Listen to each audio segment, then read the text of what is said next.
जीवन में कुछ बड़ा करना है तो अपनी सोच बड़ी करो। एक भिखारी रेलवे स्टेशन पर रहता था।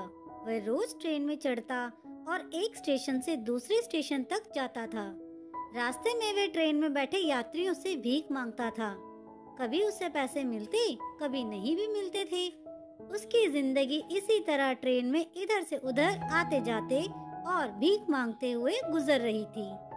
एक दिन वह रोज की तरह ट्रेन में चढ़ा और उसमें बैठे यात्रियों से भीख मांगने लगा।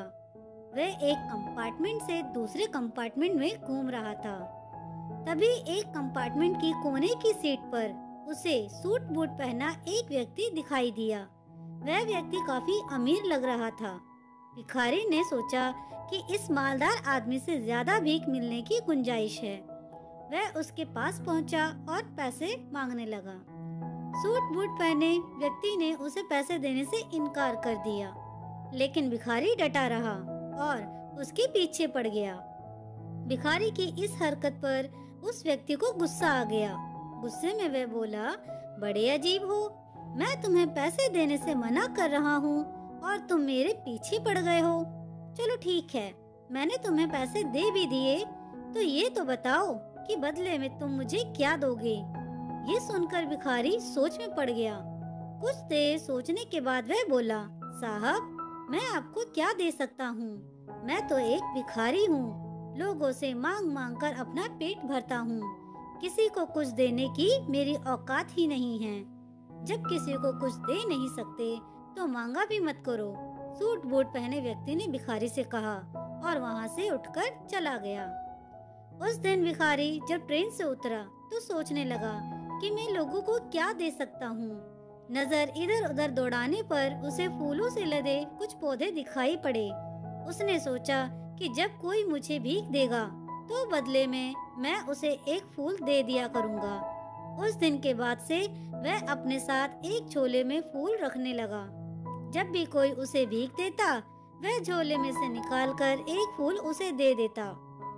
भीख देने वाला ये देखकर खुश हो जाता। भिखारी को भी ये बड़ा अच्छा लगता। एक दिन ट्रेन में भिखारी को वही सूट बूट पहना आदमी फिर से दिखाई पड़ा। भिखारी उसके पास गया और बोला, साहब, अब की बार मेरे पास आपको देने के लिए कुछ है। आप मुझे कुछ पैसे दे दो।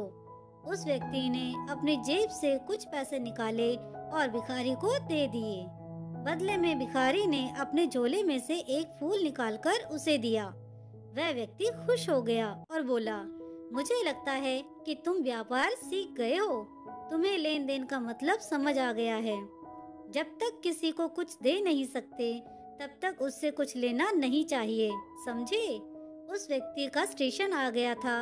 वह ट्रेन से उतरकर चला गया, लेकिन उसकी कही बात भिखारी के दिमाग में घर कर गई। वह जब ट्रेन से उतरा तो प्लेटफार्म पर खड़े होकर जोर जोर से चिल्लाने लगा, मैं भिखारी नहीं, व्यापारी हूँ। अब मैं भी सूट बूट पहनकर घूमूंगा। मेरे पास भी ढेर सारे पैसे होंगे।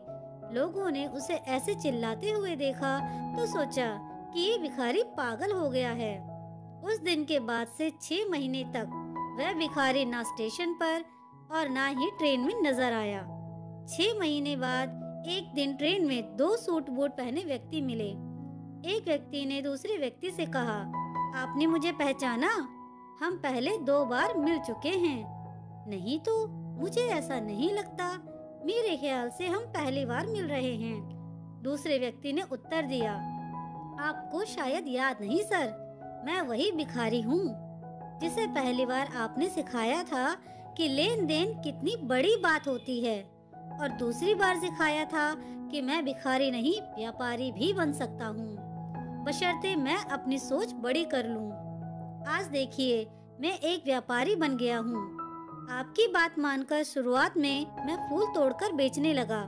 कुछ पैसे जमा हुए तो मैं फूल खरीदकर बेचने लगा। आज मेरा फूलों का बहुत बड़ा व्यापार है। सब कुछ आपकी सीख की बदौलत है।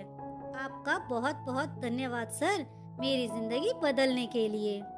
दोस्तों, हमें इस कहानी से ये सीख मिलती है कि जब तक हम अपनी सोच बड़ी नहीं करेंगे, जिंदगी एक ही रास्ते पर चलती रहेगी। अपनी सोच बड़ी करें, जिंदगी बदल जाएगी।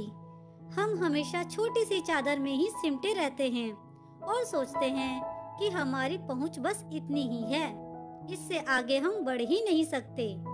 अपनी चादर बड़ी करें, उसे और फैलाएं। जीवन में तरक्की आपका इंतजार कर रही है। बस जरूरत है बड़ी सोच के साथ कड़ी मेहनत की। सफलता आपके कदम चूमेगी। दोस्तों, आपको ये कहानी कैसी लगी मुझे कमेंट करके जरूर बताएं। अगर कहानी अच्छी लगी हो तो प्लीज इसे लाइक, शेयर और मेरे चैनल को सब्सक्राइब करना ना भूलें। कहानी सुनने के लिए आपका बहुत बहुत धन्यवाद।